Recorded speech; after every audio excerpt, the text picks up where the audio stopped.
हरे राम राम राम हरे हरे, हरे कृष्ण कृष्ण कृष्ण हरे हरे. हरे राम राम राम हरे हरे, हरे कृष्ण कृष्ण कृष्ण हरे हरे. हरे राम राम राम हरे हरे, हरे कृष्ण कृष्ण कृष्ण हरे हरे. हरे राम राम राम हरे हरे, हरे कृष्ण कृष्ण कृष्ण हरे हरे. हरे राम राम राम हरे हरे, हरे कृष्ण कृष्ण कृष्ण हरे हरे. हरे राम राम राम हरे हरे, हरे कृष्ण कृष्ण कृष्ण हरे हरे. हरे राम राम राम हरे हरे, हरे कृष्ण कृष्ण कृष्ण हरे हरे. हरे राम राम राम हरे हरे, हरे कृष्ण कृष्ण कृष्ण हरे हरे. हरे राम राम राम हरे हरे, हरे कृष्ण कृष्ण कृष्ण हरे हरे. हरे राम राम राम हरे हरे, हरे कृष्ण कृष्ण कृष्ण हरे हरे. हरे राम राम राम हरे हरे, हरे कृष्ण कृष्ण कृष्ण हरे हरे. पुंडलिकावर्ध हरी विठ्ठल श्री ज्ञानदेव तुकाराम पंढरीनाथ महाराज की जय, ज्ञानेश्वर महाराज की जय, जगद्गुरु संत तुकाराम महाराज की जय, शांती ब्रह्म एकनाथ महाराज की जय, सद्गुरुनाथ सच्चिदानंद श्रीपाद बाबान की जय, सद्गुरुनाथ सच्चिदानंद रामदास बाबान की जय, सद्गुरुनाथ सच्चिदानंद पांडुरंग दादान की जय. अवधूत चिंतन श्री गुरुदेव दत्त गोपाल कृष्ण भगवान की जय, सब संतन की जय, श्री संत बाळू मामान की जय, मेंढ्या माऊलीन की जय. जे सर्वत्र सर्व ही देही जया करिता घातू नाही, ते विश्वात्मक तू पाही चैतन्य एक. गुरुर ब्रह्मा गुरुर विष्णू गुरुर्देवो महेश्वरा, गुरु साक्षात परब्रह्म तस्मै श्री गुरुवे नमः.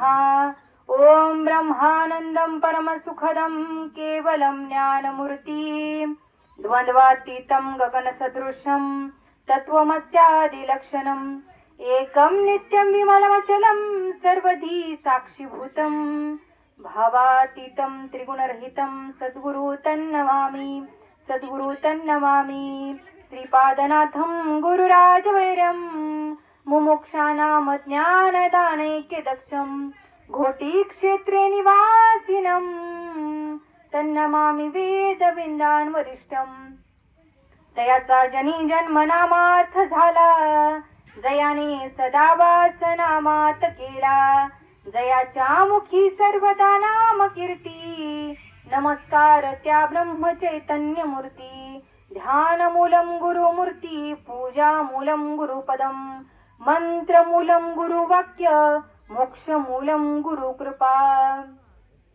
अलंकापुरी रम्य सिंहासनस्थं, पदाम्भोज तेजस्फुरदिक्प्रदेशं, विदिन्द्रादिदैवैः सदा स्तूयमानं, समाधिस्थमूर्तिं भजे ज्ञानदेवम्.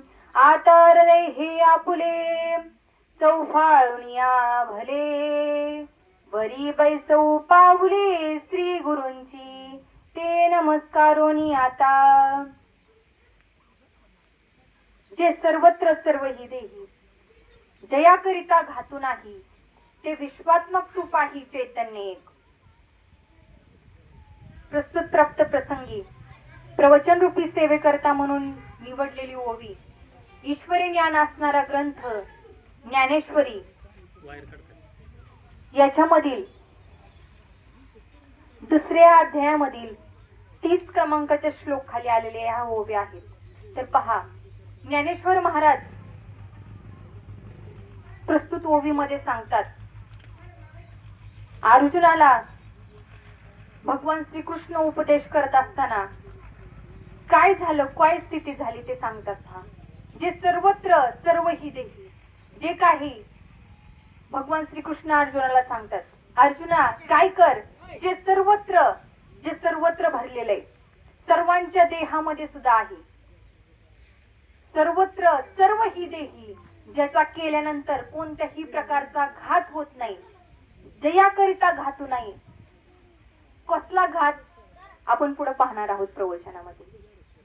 ते विश्वात्मक तू पाही चैतन्य, ते काय सर्व विश्वामध्ये भरून उरलेले, सर्व विश्वामध्ये ते भरलेले, ते काय चैतन्य, त्याची काय कर तू भक्ती कर, त्याला जाणून घ्यायचे.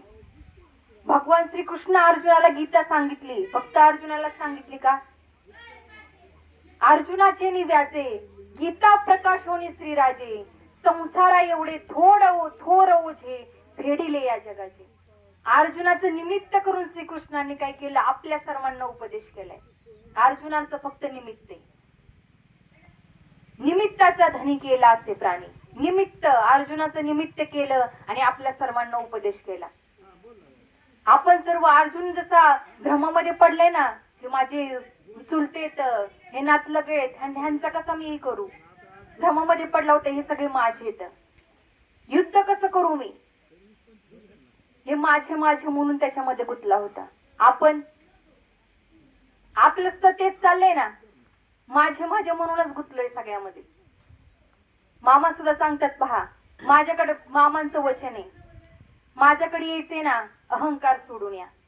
तुम्हाला अहंकार बाजूला सोडावं लागेल. अहंकार तुमचा बाजूला सोडा, मीपणा बाजूला सोडा आणि मला शरण या. मग कोणतं मीपणा सोडायचं बाजूला? मामांनी सांगितलं मीपणा सोडून माझ्याकडे या. मग कोणतं मीपणा सोडायचं सांगितलं? काय आपण लय संपत्तीचा गर्व आहे, तो मीपणा सोडायला सांगितला का? एखादा लय मोठा अधिकारी म्हणतो मी लय मोठा आहे असं म्हणतो, तो एक अहंकार झाला. पण सर्वात मोठा अहंकार कोणता आहे? ज्या अहंकारामुळं, ज्याच्यामुळे या बंधनात पडलोय आपण. पुनरपि जननम पुनरपि मरणम पुनरपि जनने जठरे शयनम. ह्या संसारामध्ये अडकलो ना, कशामुळं? सर्वात मोठा अहंकार आपला, मी देह.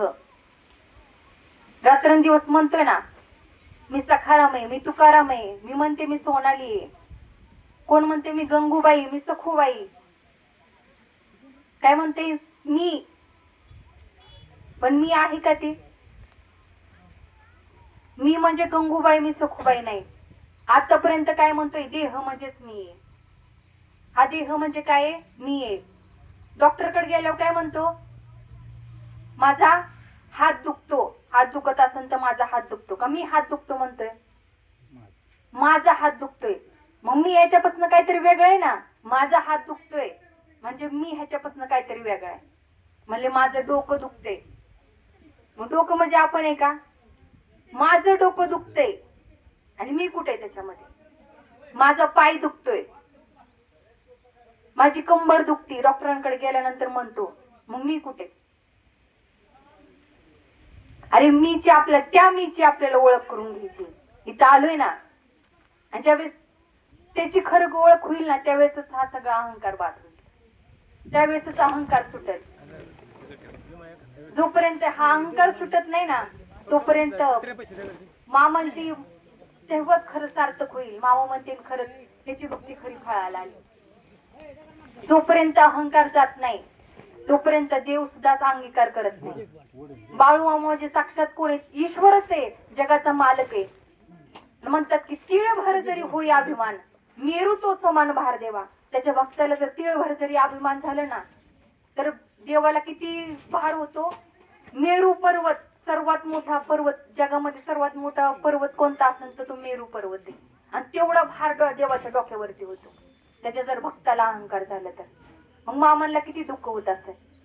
रात्रंदिवस आपण म्हणतोय ना, हे माझं मी मी मी मी करून चालले, कार्यक्रम करतोय मी करतोय, माझ्यामुळे चाललंय सगळं, मी सगळं करून घेतोय. आपण करतोय का? सगळं तोच करून घेतोय. देखवी ऐकवी एक नारायण, त्याचे भजन चुकू नका. अरे बघायला लावणारा, चालायला लावणारा तोच आहे ना, त्याच्या सत्तेने सर्व काही चालले. आणि तीच सत्ता जर निघून गेली ना, निघून गेला वारा आणि खाली राहिला पसारा.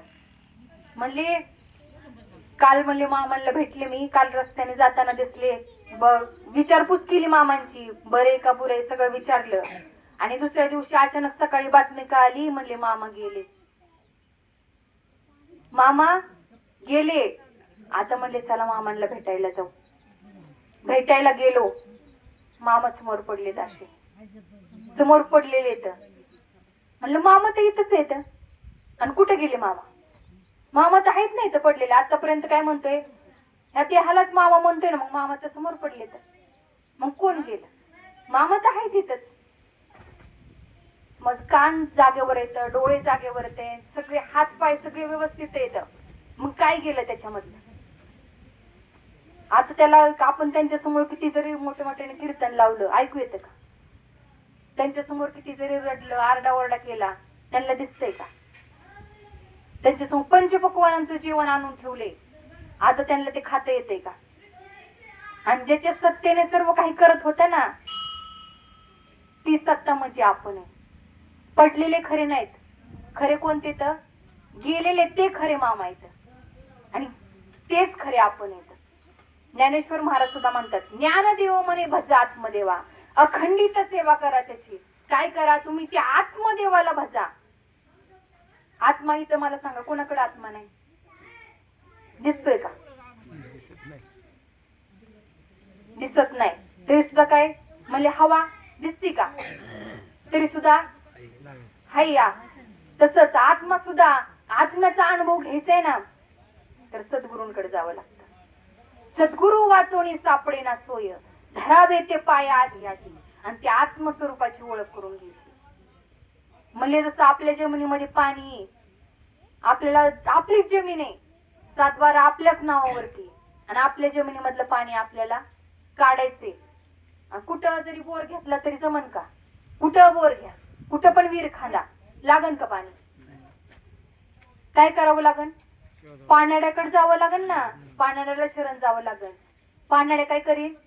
आपल्याला योग्य जागा दाखवून, इथे इथं काय करा तुम्ही बोर घ्या, इथे इथं खांदा, तुम्हाला विहिरीला पाणी लागल. जसं व्यवहारामध्ये आपण पाहतो, साधं आपली जमीन आहे तरी सुद्धा पाणी आपल्याला कळत नाही. तसं सांगायला गेलं तर म्हणतात, पृथ्वीने जाणे भरली आहे, परी पाळविना प्राप्ती नव्हे. तैसा आत्मा स्वयंसिद्ध आहे, परी गुरु कृपाला हे तवची प्राप्ती. जोपर्यंत सद्गुरूंची कृपा होत नाही तोपर्यंत आत्मस्वरूपाची ओळख होत नाही, त्या आत्म्याचं दर्शन होत नाही. ते जाऊ द्या. आता आपण आपल्या रानामध्ये बघा, कांदा असतो, कांदा आपण लावतो. म्हणले आमच्यासारखं एक शहरात आलं, म्हणले इंजिनियर आला, कीर्तनात ऐकलं की कांद्यामध्ये कांद्याचं बी असतं. म्हणले ट्रक भर पोतेने, ट्रक भर कांदा नेला आणि सोलत बस. किती दिवस सोलल्यानंतर कांद्यामध्ये कांद्याचं बी सापडत नाही? सापडणार. त्याला कुणाला? शेतकऱ्याला शरण जावं लागल. शेतकरी सांगन कांद्यामध्ये रीत आहे, बी जर कांद्यामधलं काढायचं असेल ना, त्याला रीत आहे. रीतीने जर गेलं तर नक्कीच त्या कांद्यामधलं बी काढता येईल. तसं आपल्यामध्ये देव आहे, पण देवाची ओळख करून घ्यायची असेल ना, ते देवाचा अनुभव घ्यायचा असेल ना, तर त्याला सुद्धा रीतीनेच जावं लागतं, कुणाला तरी शरण जावं लागत. जोपर्यंत शरण जात नाही, सांगतात सद्गुरुसी जावे शरण, शरण सद्गुरुसी जावे शरण, त्यांचे धरावे चरण, त्यांचे धरावे चरण, तरीच हा देव कळे होतील अनुभव सोहळे. काय करावं लागन? सद्गुरूंना शरण जावं लागन, त्यांचे धरावे चरण, तरीच हा देव कळे. आपण सांगितलं का? कोण सांगतंय हे? संत सांगतायत. काय आपल्या बगलतनं काढलं आणि बाजारात मांडलं असंय का? ही म्हणणं कुणाचे? संतांचं म्हणणे. जर सद्गुरूंना शरण गेलं तरीच देव कळेल, तरच अनुभव येतो.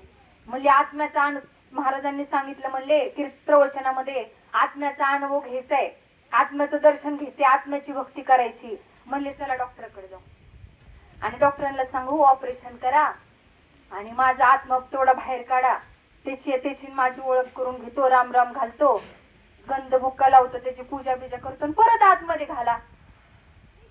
जमल का? परमार्थ तसा नाही. पण खरा परमार्थ जर जाणून घ्यायचा असेल तर संतांकडेच जावं लागेल.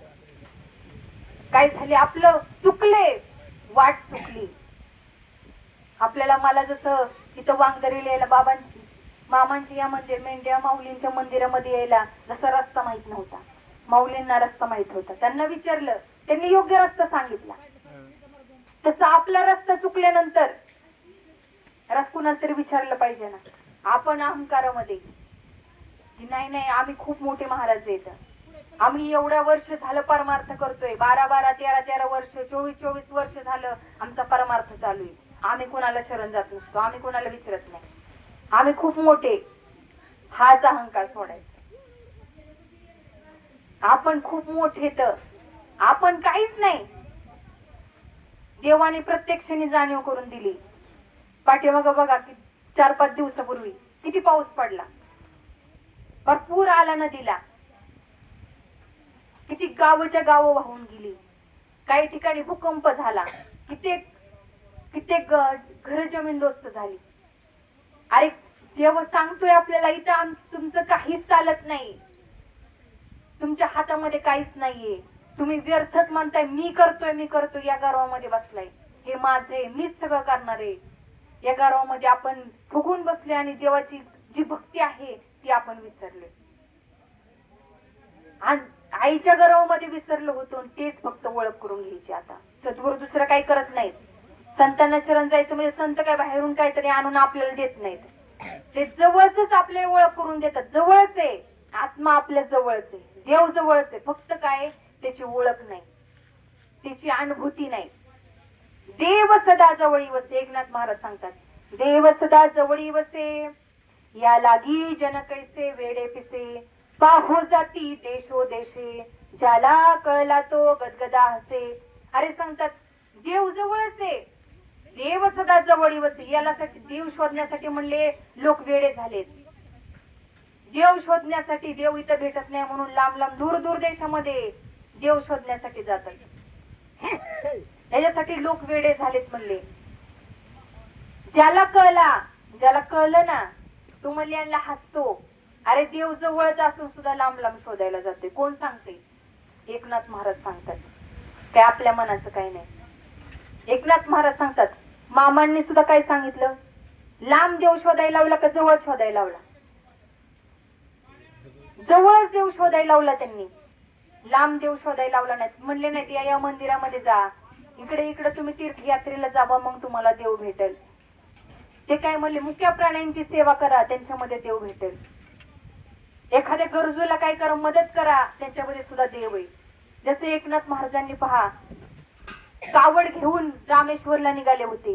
म्हणून वाटेमध्ये बरं आपण तो काय ऐकलेला आहे, ती कथा आपण ऐकली. जाताना रस्त्यामध्ये गाढव लोळत होतं, पाण्यासाठी तडफडत होतं. त्यांनी कावड भरून रामेश्वरासाठी भरून आणलेली कावड त्यांनी काय केली, गाढवाला पाजली. मग काय पाहिलं असेल त्यांनी? ते जर म्हणले असते नाही मी एवढं लांबनं कावड भरून आणली, मी कसं काय त्याला पाजू, माझं किती कष्ट घेऊन मी इथपर्यंत आलोय, असं जर म्हणले असते तर. अरे त्यांच्या संतांची अशी दृष्टी नव्हती, ते सर्वांमध्ये देवच पाहत होते. अरे रामेश्वर त्याच्यामध्ये सुद्धा माझा देवच आहे, ते गाढवामध्ये सुद्धा माझा देवच आहे ना. त्याला पाणी पाजलं म्हणजे देवालाच अर्पण केल्यासारखे. फक्त असा भाव आपला पाहिजे. आपला फक्त भाव होत नाही. काय सांगतात, जसा ज्याचा भाव तसा त्याला देव. जसा भाव असतो ना तसा देव होत असतो. आपण जसा विचार करू, देवावरती जशी श्रद्धा असेल, आपण आपला जसा भाव असेल, आपण म्हणू ना मामा माझं काम करू लागे येतात. आपण जर असा विचार करू ना की माझं सगळं काम मामाच करतात येतं, मी जे काही करते ना माझं सगळं खुरपायला सुद्धा मामा मला मदत करू लागा येतात. माझं कोणी गोण्या वाहत असेल, माझे मामा मला मदत करू लागा येतात. भाव असेल ना तर निश्चित येतात. कारण सांगतात देवा कारणे भावत असत तस्मात त्यावन लागे काही, झाले एक चित्त तरी बहुत.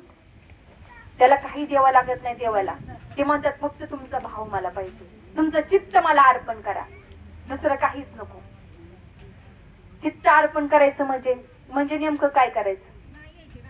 चित्त म्हणजे शरीर आहे ते हानी करायचं, जे काही काम चालू आहे सगळं काम करायचं, पण मनामध्ये चित्तामध्ये काय पाहिजे?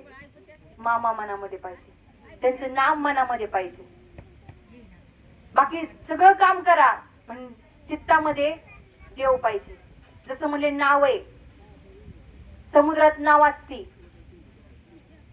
समुद्रात नाव असते का नावेत समुद्र असतो? काय असतं? समुद्रात नाव असती, नावेत. आणि नावेत जर पाणी भरायला लागलं तर समुद्र नावेत आला तर बुडाली. मग तसंच आपलं सुद्धा तसंच आहे. आपल्या जर आपल्यामध्ये चित्तामध्ये जर संसार असन, चित्तात संसार पाहिजे का संसारात चित्त पाहिजे? अरे चित्तात संसार नाही, फक्त भगवंताचं नाम चित्तामध्ये ठेवायचे, संसारात चित्त ठेवायचं नाही. चित्त भगवंताच्या नामस्मरणावरती ठेवायचं, चित्तामध्ये फक्त भगवंत ठेवायचं, मामांना चित्तामध्ये ठेवायचं. मामांची भक्ती करायची ना, कशी करायची? भक्ती जर करायची मामांची, मामांनी जे घेतलं ना ते घेणं म्हणजे त्यांची भक्ती आहे. मामा जे करत होते, डोळे झाकून ते बसायचे ना, काय करत असतील मामा? डोळे झाकून बसत होते, काय करत असतील? कसलं नामस्मरण करत असतील बरं? विचार केला का आपण? काय नामस्मरण करत असतील? कशाची भक्ती करत असतील? बघा, लहानपणापासून मामांना भक्तीचं वेड लागले होते. लहान मुलं खेळायला जायची, पण मामा काय सांगतात? संत इथे येतात ना, कशासाठी येतात? की देवासाठी काय करतात? ह्या भक्ती मार्गाला लावण्यासाठी समाजाला या ठिकाणी येत असतात.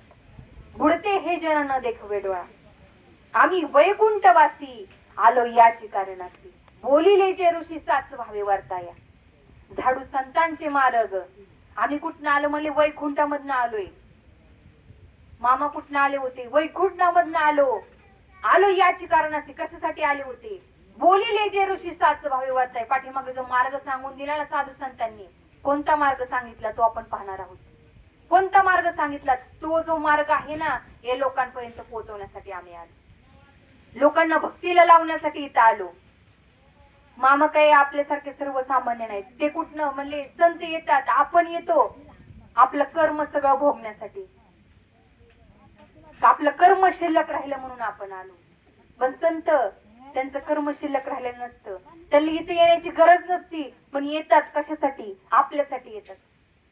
त्यांना इथे यायची, या पृथ्वी तलावरती येण्याची, जन्म मृत्यूच्या फेऱ्यामध्ये अडकायची त्यांना काहीच गरज नसती. त्यांना तसं बघायला जन्म मरण त्यांना नसतं, पण आपल्यासाठी देह धारण करून येतात, आपल्यासाठी या ठिकाणी येतात, आपल्यासाठी या ठिकाणी ते आले, आपल्याला भक्तीला लावण्यासाठी. त्यामुळे त्यांचं कधी संसारामध्ये त्यांचं मन रमलं नाही, कधी संसारामध्ये ते गुंतले नाहीत. मुलं खेळायची, पण ते खेळण्यामध्ये कधीच त्यांना त्याच्यामध्ये रसच वाटत नव्हता. ते काय करायचे? एखाद्या झाडाखाली जाऊन डोळे झाकून नामस्मरण करत बसायचे, तास 2-2 तास बसायचे. रोज त्यांचा हा चालत असायचं. ज्यावेळेस वडिलांनी त्यांच्या पाहिलं, म्हणले सगळी बाकीची मुलं, आपला मुलगा काहीतरी वेगळाच आहे. बाकीची मुलं खेळतात आणि आपला मुलगा म्हणले झाडाखाली जाऊन डोळे झाकून नामस्मरण करत बसते, डोळे झाकून बसते. म्हणले तास 2-2 तास डोळे झाकून बसते. हा विचार करा, आपला जर मुलगा असन आणि तास 2-2 तास डोळे झाकून बसला, आपल्याला काय वाटतं? अरे बाकीच्या मुलांमध्ये खेळत नाही आणि डोळे झाकून बसते किती वेळ. आपल्याला वाटतं ना काहीतरी मुलाला झाले का काय. सामान्य, आपलं सर्व सामान्य. आपल्या मनामध्ये विचार येतो ना की आपलं 2-2 तास डोळे झाकून बसतोय.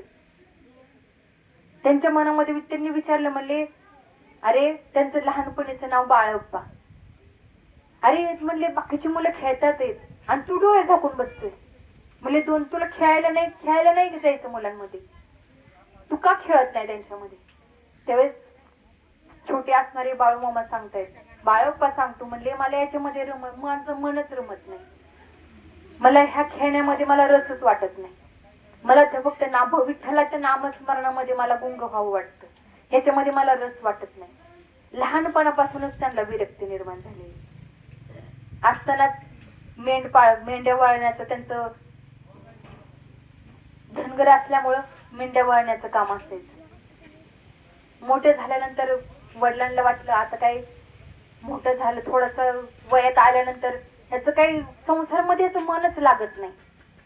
आज रात्रंदिवस नामस्मरणामध्येच मग ह्या बघ डोळे झाकूनच सारखा बसतोय, कुठं गेलं तर डोळे झाकून बसतो. म्हणले थोडंफार त्याचं लग्न लावून दिल्यानंतर थोडंफार संसाराकडे वळण आपला असतो ना विचार. म्हणले एखादं वाया गेलेलं असन तर म्हणले थोडंफार लग्न बिग्न लावून दिलं तर जरा जाग्यावर येईल, थोडंफार काम धंदा काहीतरी डोक्यात त्याच्या विचार येईल, थोडंफार काहीतरी करण जरा ओझ डोक्यावर संसाराचं पडल्यावरती. म्हणले तर लग्न लावून देऊ. लग्न झालं, सगळं झालं. मामाला त्याच्यामध्ये पण रस वाटत नव्हता, त्याच्यामध्ये त्यांचं मनच रमलं नाही. कारण की माहितीये त्यांच्या चित्तामध्ये माहित होतं हे सगळं काही नश्वर आहे. हे संसार खोटा, शास्त्री निवडीला संसार खोटा आहे, हे सगळं खोटं आहे. आपल्याला खरं वाटते का नाही? आपल्याला हे सगळं खरं वाटते. जमीन जुमला, घरदार, मुलं बाळ याच्यामध्ये गुंतून पडलोय. अरे सगळं दिले आपल्याला भगवंताने काही काळापुरतं सांभाळण्यासाठी दिले. मुलं बाळ, बायका मुलं असतील, सगळं सांभाळण्यासाठी दिले. हे आपलं नाहीच आहे, सगळं त्याच आहे. फक्त माझं म्हणून गुंतून बसलो. म्हणले आपण वाल्य कोळीचं उदाहरण पाहिलं बघा. वाल्य कोळीचं बऱ्याच जणांनी ऐकलं. म्हणले नारद मुनी, वाल्य कोळी काय करायचा, रस्त्याने जाताना जर जंगलामध्ये राहायचा आणि त्या रस्त्यात जंगलात जाताना एखादा कोणीतरी मनुष्य भेटला तर लुटून सगळं धन दौलत त्याची लुटून घ्यायचं, त्याला मारून टाकायचं, सगळं संपत्ती असेल ती बायकोकडे घेऊन द्यायचा. आणि एका जर मनुष्याला मारलं तर काय करायचं, एक मोहरी एवढा खरा रांजणामध्ये टाकायचा. असे किती 7 रांजण भरले होते. एवढं पाप त्याने केलं होतं. आणि रांजण केवढा मोठा होता, एका रांजणामध्ये 7 हत्ती पळू शकत होते, एवढं मोठा रांजण होता. एवढं त्याचं पाप होतं. नारद मुनी त्या ठिकाणी भगवंताचे नामस्मरण करत करत त्या जंगलामध्ये आल्यानंतर वाल्यकोळी बरोबर वाल्यकोळी टपूनच बसला होता. झाडावरती बसलेला कोणी जरी येताना दिसलं, रोजचा दिनक्रम त्याचा, सकाळी उठायचं आणि झाडावरती जाऊन बसायचं. जसं उठला, आंघोळ वगैरे सगळी समाय गेलं तसं काय सांगता येते. आंघोळ बिंघोळ त्या काळामध्ये जंगलामध्ये राहणारे जाऊन झाडावरती बसला उठल्यानंतर. आणि जाता समोर नाही येताना म्हणले दिसतंय कोणतरी, दिसलं जाताना आणि तसं झाडावरनं उडी मारली तशी नारद मुनींना पकडलं. म्हणले नारद मुनी म्हणले अरे माझ्याकडे काय आहे तुला लुटण्यासाठी? काहीच नाही माझ्याकडे, ना सोनं नाणं काही. मी म्हणले देवाची भक्ती करणारा, म्हणले मी भक्त आहे. माझ्याकडे काय असणार आहे तुला पाहण्यात, तुला लागण्यासारखं माझ्याकडे काहीच नाही. भाल्यकोळी म्हणलं नाही, म्हणले माझी इमेज खराब होईल, अहंकार माझं. मी जर तुला असंच सोडलं आणि तू जंगलातनं बाहेर गेला आणि बाकीच्यांनी विचारलं म्हणले तू जिवंत कसा आला, मग बाकीचे लोक मला घाबरायची नाहीत ना. तुला जर असंच सोडलं तर. मग काय केलं, नारद मुनींना झाडाला बांधून ठेवलं. झाडाला बांधलं आणि नारद मुनींनी सांगितलं, म्हणले तू एवढं पाप करतो, म्हणले मला मारायचंय आता, तू मला मारणार आहे, मला माहिती मी मारणार आहे, पण एक काम कर, म्हणले मारणाऱ्याची शेवटची इच्छा पूर्ण केली जाते. मग माझी एकच शेवटची इच्छा आहे, तू एवढं पाप केलं, एवढं तू लोकांना मारतोय, एवढं पाप करतोय, म्हणले कुणासाठी करतो? म्हणले माझ्या बायका मुलांसाठी, त्यांनी सुखात राहावं म्हणून त्यांच्यासाठी पाप करतोय मी. एवढं लोकांना लुटतोय. कशासाठी मनुष्य एवढं सगळं करतोय? धन दौलत कशासाठी असते? अरे बायका मुलांना सगळ्यांनी सुखी व्हावं म्हणून करतो. म्हणले त्यांच्यासाठी मी करतोय. म्हणले एवढं पाप केलं, मग तुझ्या पापामध्ये या पापामध्ये, म्हणले त्यांच्यासाठी करतोय, म्हणलं तुझ्या पापामध्ये तुझी बायको मुलं सहभागी होतील, तुझं पाप वाटून घेतील अर्ध. म्हणले जा बरं तुझ्या बायकोला विचारून ये. म्हणले मी एवढं पाप करतोय आणि त्या पापामध्ये तू माझ्या काय कर, सहभागी हो. म्हणले चालन, तुझी शेवटची इच्छा आहे तर मी विचारून येतो. तसाच घरी गेला. काय लुटलेलं काही धन वगैरे असं सगळं बायको पुढे ठेवलं. बायकोचं चाललेलं सारवण घ्यायचं घरामध्ये. आणि विचारलं, बायकोला विचारलं, म्हणले एक विचारू का तुला? ते म्हणले हा विचारा. आता काय डाकू आहे नाही जर म्हणलं तर काय करील, काय सांगता येत नाही. म्हणले विचारा. मग म्हणले मी एवढं पाप करतोय, एवढं लोकांना लुटून आणतोय, धन आणतोय, म्हणले सगळं तुमच्यासाठी करतोय मी. सगळं पाप केलं कुणासाठी? तुमच्यासाठी. म्हणले माझ्या एवढं पाप केलं ना, माझं पाप तू वाटून घेशील का? मी एवढं पाप केलं, माझं अर्ध पाप कर, काय कर तू वाटून घे. आता बायको नाही म्हणावं तर मारत, आणि हा म्हणावं तर वाटून घेता येत नाही. मग काय म्हणली, युक्तीने काहीतरी सांगावं लागेल. तिने चारून घेत होती ना, वरडायला लागली, मोठे मोठ्याने वरडायला लागली. म्हणली हात असा खोडा, हात पाय खोडायला लागली. म्हणले विंचू चावला मला, हाताला काहीतरी चावला, हाताला काहीतरी चावलं, विंचू चावला. वरडायला लागली मोठ्या मोठ्याने. वाल्या कोयने म्हणले काय चावलं, काय चावलं. बघितलं हाताला. म्हणले काय चावलं नेमकं? म्हणले मला डॉक्टरकडे न्या. मला डॉक्टरकडल्या लय त्रास होतोय, मला वेदना होते, लय वेदना होते. म्हणले लय त्रास होतोय, मला डॉक्टरकडे न्या. वाल्या कोयने तसंच तिला घेतलं, रस्त्याने चालला डॉक्टरकडे. म्हणले आता लय दुखते, मला काहीच सहन होई नाही, मला जीव जातोय का असं व्हायला लागलं. म्हणते बायको काय म्हणते, माझा जीव जातोय का असं त्रास होतोय मला. मग म्हणले आता थोडेफार वेदना होतात, म्हणले सहन करावं लागल. म्हणले काय करा? बायको काय म्हणली, माझ्या वेदना काय करा तुम्ही अर्धे वाटून घ्या. मला काय होऊन थोडासा त्रास कमी होईल, माझ्या वेदना वाटून घ्या, म्हणजे डॉक्टर पर्यंत जाऊच तर मला लय त्रास व्हायचा नाही. म्हणले आता वेदना तुझ्या कशा वाटून घ्यायच्या? वाटून घेता येत नाही म्हणले. मग तर बायकोने सांगितलं, म्हणले तुम्ही जर माझ्या अर्ध्या वेदना वाटून घेऊ शकत नाही, मी तुमचं पाप कसं वाटून घेऊ? मला सुद्धा पाप वाटून घेता येत नाही. बाल्य कोयने ऐकलं आणि बायकोला तसंच सोडलं, डायरेक्ट नारद मुनींकडे गेला, त्यांचे पाय धरले. म्हणले आता काहीतरी तुम्ही देवाचे भक्त आहात, तुम्ही संत आहात, मला काहीतरी उपदेश करा. मी एवढं पाप केलं, एवढं मोठं पाप केलं, मी आता एवढं माझ्या डोक्यावरती पाप बसले, मी आता काय करू? एवढं मोठं मी पाप केले, मला आता यातनं काहीतरी मोक्ष, याच्यामधनं मुक्त होण्याचं, माझं पाप सगळं जळून जाण्याचं मला काहीतरी साधन द्या, मला काहीतरी मार्ग दाखवा.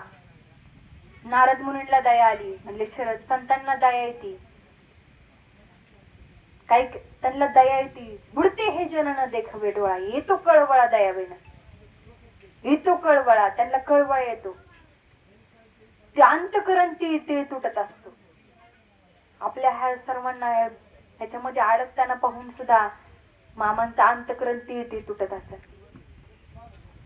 म्हणले नारद मुनींना दया आली. संतांना, संत दयाळू असतात, त्यांना शरण गेल्यानंतर निश्चितच ते आपल्याला काय करतात, योग्य मार्ग दाखवतात.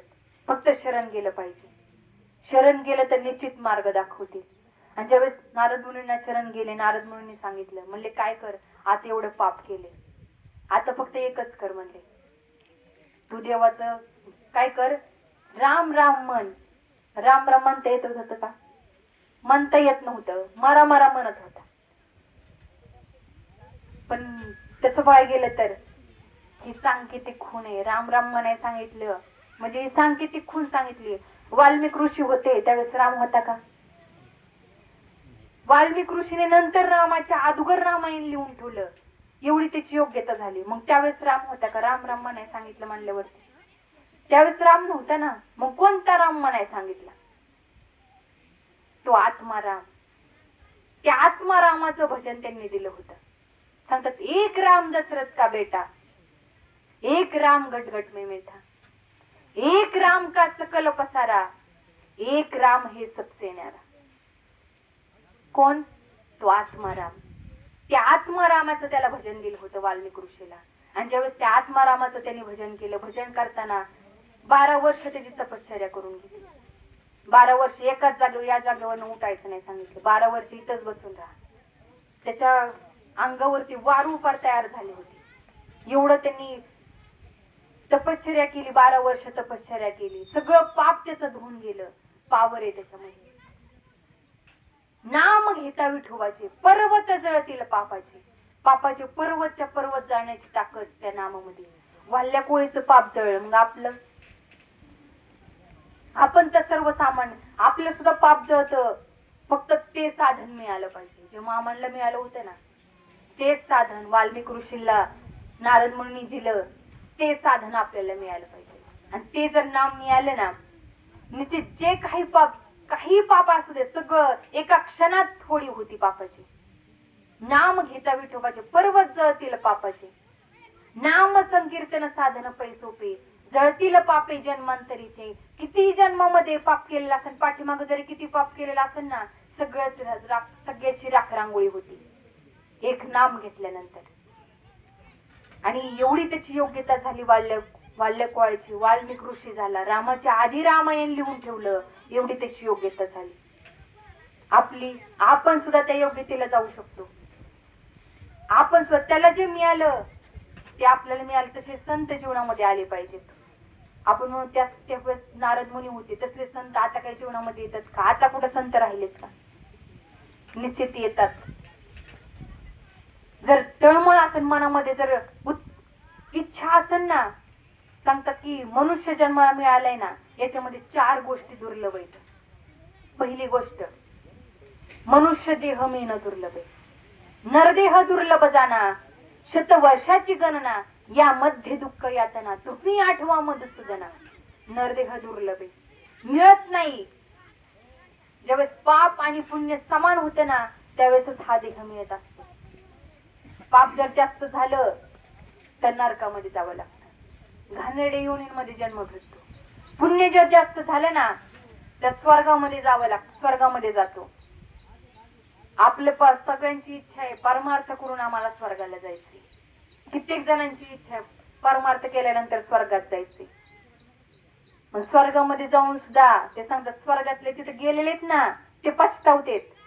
स्वर्गीची आम्हाला इच्छिता ती देवा, मृत्यू लोकी भावा जन्मा. या मृत्यू लोकामध्ये आम्हाला जन्म भेटू दे. नारायण नामे होऊ जीवन मुक्त, कीर्तनी अनंत गाऊ गीत. काय करू? तुझ्या नामाने याच मृत्यू लोकामध्ये इथंच मोक्ष भेटतो. बाकीचे जे युग आहेत, बाकीचे जे आहेत ना, सतयुग, ब्रह्मदेवाचं लोक असेल, इंद्रदेवाचं लोक असेल, विष्णूचं लोक असेल, या सगळ्यांमध्ये सुद्धा त्यांना स्वजन्म मरण आहे. सगळ्यांना जन्म मरण आहे. जर भक्ती जर नाही केली ना त्यांना सुद्धा जन्म मरण आहे. पण मोक्ष मिळवायचा असेल ना तर मृत्यू लोकामध्ये मोक्ष मिळवता येतं. इथं आल्यानंतर मुक्त होता येतं. नरदेह मिळणं दुर्लभ आहे. त्याच्यानंतर सांगतात नरदेह मिळून सुद्धा दुसरी गोष्ट मोक्षत्व निर्माण होणं. कैमी उद्धार पावेल, कै कृपा करील नारायण. ऐसे तुम्ही सांगा संत जन, करा समाधान चित्त माझे. माझा कधी उद्धार होईल, या जन्ममानाच्या फेऱ्यातनं माझी कधी सुटका होईल, अशी तळमळ लागणं दुर्लभ आहे. बघा मामांना तळमळ लागली होती. सगळं घरदार सोडलं, बायका मुलांना सोडलं, रात्रीच निघाले. सगळं गाव झोपी गेलेलं होतं, घरातले सगळे झोपी गेले होते आणि रात्रीच निघाले. कुणाचा पाठीमागं विचार केला नाही. अरे माझं आत्ताच लग्न झाले, माझी तरुण बायको घरामध्ये, माझे वृद्ध म्हातारे आई वडील घरामध्ये, त्यांनी विचार नाही केला, तसेच निघाले. तळमळ त्यांना होती, त्यांना घरामध्ये रस वाटत नव्हतं, तसेच निघाले. सगळीकडे फिरत होते. फिरताना बघा ज्यावेळेस महाराष्ट्रामध्ये आल्यानंतर त्यांचे गुरु असणारे मूळ गावचे मुळे महाराज, त्या ठिकाणी त्यांना एका मंदिरामध्ये गेल्यानंतर त्या ठिकाणी मुळे महाराजांचं तिथं त्यांना दर्शन झालं. त्यांनी पाहिलं, म्हणले हा काहीतरी, बाळूमामांना पाहिलं आणि म्हणले हा काहीतरी, ह्याच्यामध्ये काहीतरी निश्चितच जगत कल्याणासाठी ही आलेला आहे. हा काहीतरी विलक्षण तेजस्वी काहीतरी महात्मा आहे.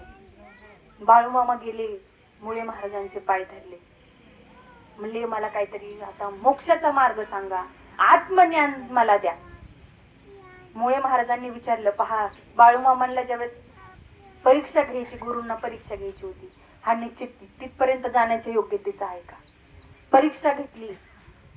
म्हणले कशाला? म्हणले माझ्या मागं पळतोय, माझ्याकडे काय भेटणार आहे तुला?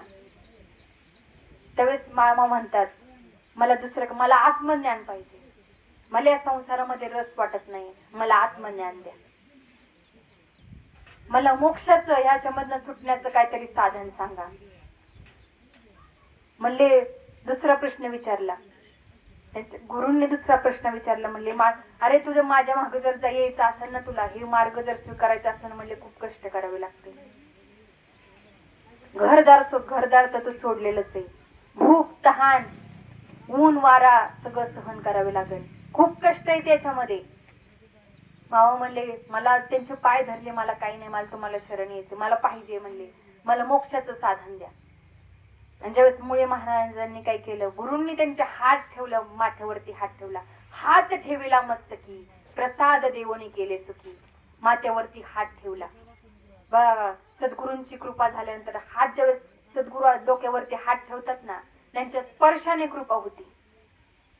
एखादा बघा आपण कित्येक वेळा पाहिला असेल, गुरुदेव दत्तात्रयांचं पाहिलं असेल, चालताना सुद्धा दत्तात्रयांचा ज्यांना ज्यांना स्पर्श झाला ना, कोणते महाराज होते मला आठवत नाही, त्यांना फक्त चालताना स्पर्श झाला होता. स्पर्श झाल्याबरोबर त्यांचं देहभाव गेला, त्याच ठिकाणी तटस्थ उभं राहिले होते. अशी स्थिती निर्माण झाली. फक्त स्पर्श झाला, स्पर्श कृपा झाली. संतांना त्यांच्यामध्ये पावर असते. संतांमध्ये ना जे नामस्मरण करतात ना, त्या नामाने त्यांच्यामध्ये पावर निर्माण, प्रत्येक रोमामध्ये त्यांचं नामस्मरण भिनलेलं, भगवंताचं नाम भिनलेलं असतं, चैतन्य भिनलेलं असतं. त्यांच्या स्पर्शाने सुद्धा, त्यांच्या सहवासामध्ये जे येतात ना, ते सुद्धा तसेच होतात. जसं चंदन असतं, चंदनाच्या सहवासामध्ये बाबळीचं झाड येऊ द्या, नाहीतर लिंबाचं झाड येऊ द्या, त्याला सुद्धा चंदनाचा सुवास लागतो.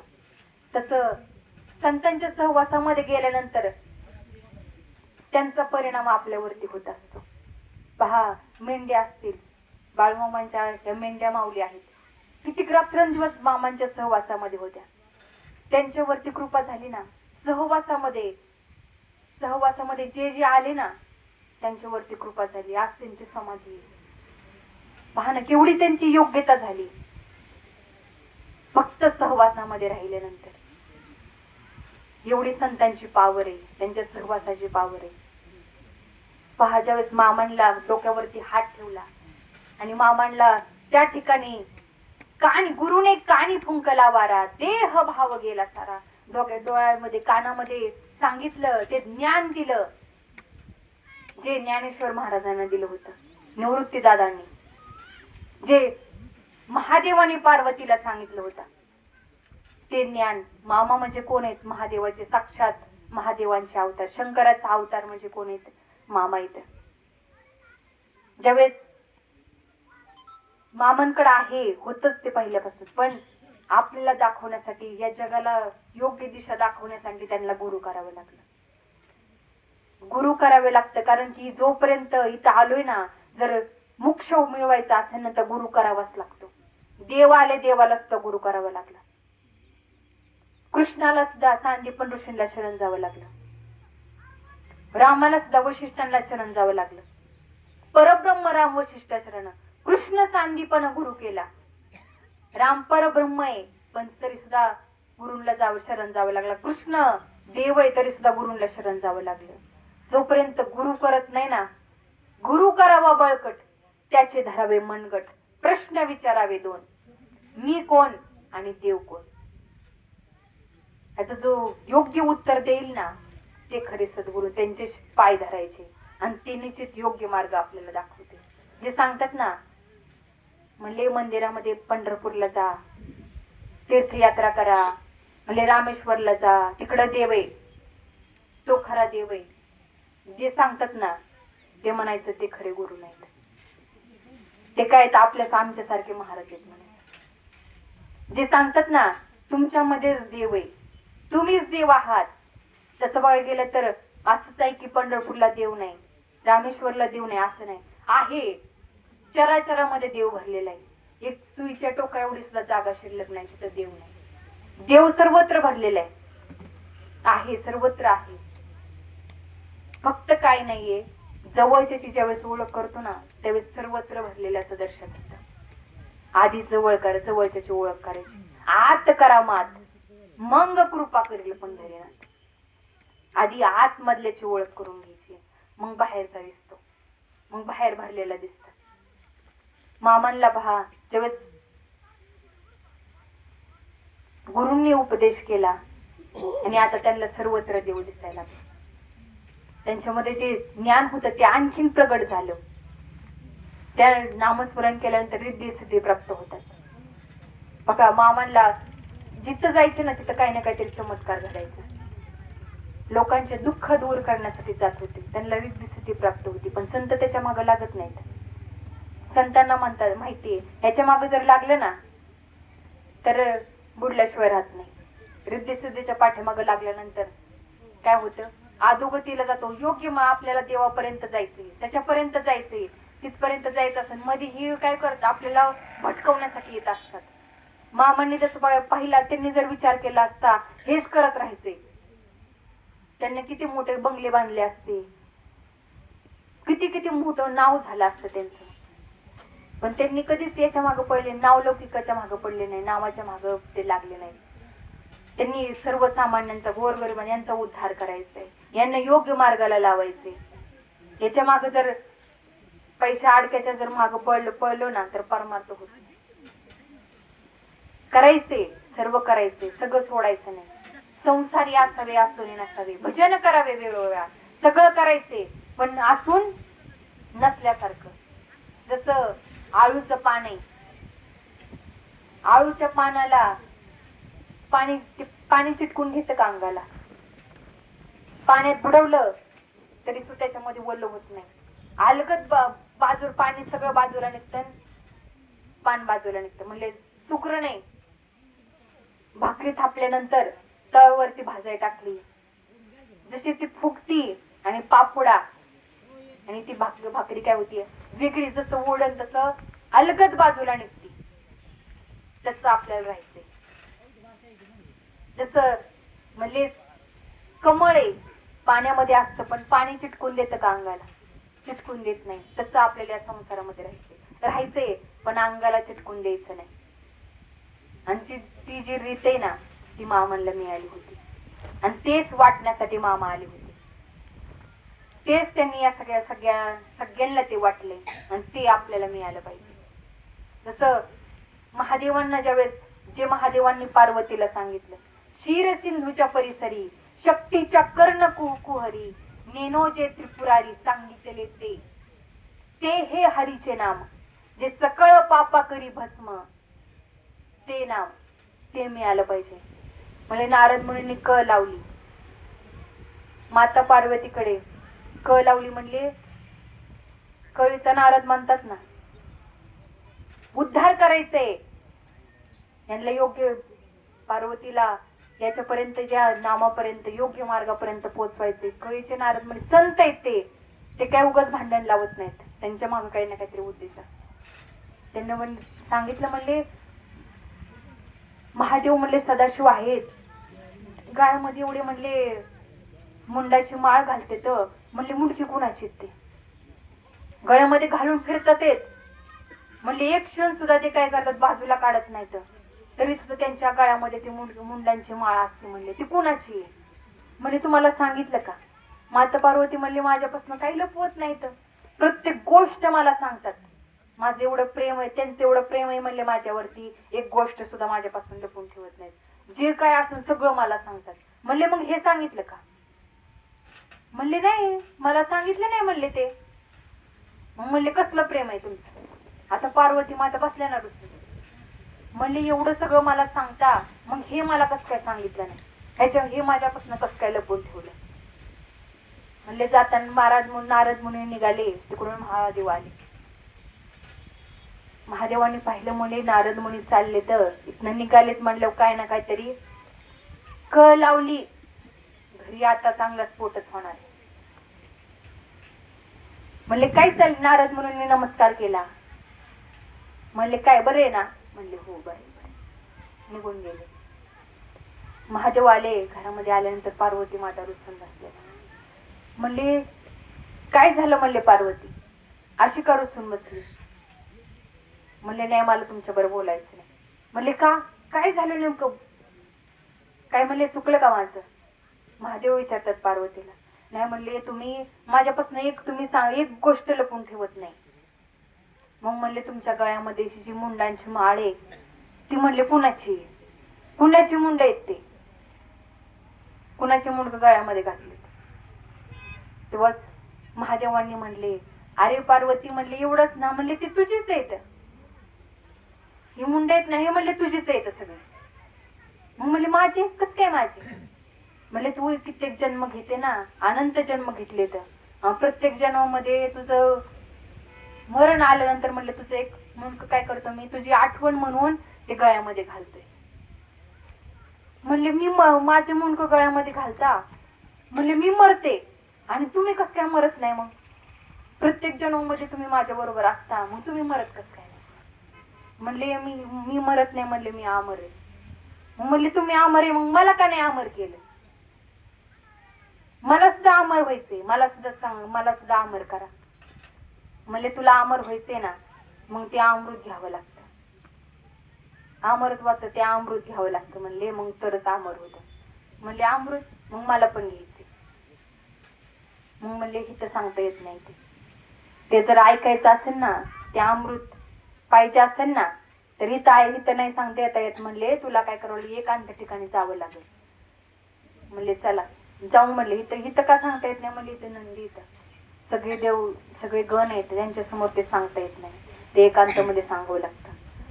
क्षीर सिंधूच्या परिसरी, क्षीर म्हणजे दुधाची नदी, त्या ठिकाणी समुद्र, पहिल्या 7 समुद्र येतात. त्याच्यामध्ये पहिला आता फक्त आपल्याला पाण्याचा समुद्राचा माहिती आहे, दुधाचा, दहीचा, असे 7 समुद्र होते त्या काळामध्ये. आता फक्त पाण्याचा समुद्र आपल्याला माहिती आहे. ते सगळे समुद्र ज्यावेळेस भरत राजाने ज्यावेळेस परिक्रमा केली ना, त्याच्या परिक्रमेने काय झालं, ते 7 समुद्र तयार झाले होते. मग म्हणले चला क्षीर समुद्र म्हणजे दह्याचा, त्या दुधाचा समुद्र. त्या पार्वती मातेला नेलं, एकांतामध्ये नेलं आणि पार्वती माता विचारते आता, म्हणले मला सांगा, ते ज्ञान सांगा. म्हणले अमृत जे तुम्ही घेता ना, ते मला द्या. आता पार्वती मातेला महादेवांनी सांगायला सुरुवात केली, ते ज्ञान सांगायला सुरुवात केली, ते आत्मज्ञान सांगायला सुरुवात केली.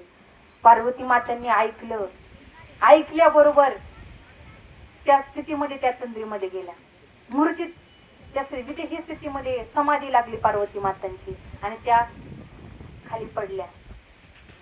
महादेवाने डोळे झाकलेले होते, पार्वती मात्यांचे डोळे बंद होते. महादेवाने डोळे झाकूनच विचारले, म्हणले पार्वती मी सांगितलेलं ऐकलं ना, तू ऐकलं ना मी सांगितलेलं?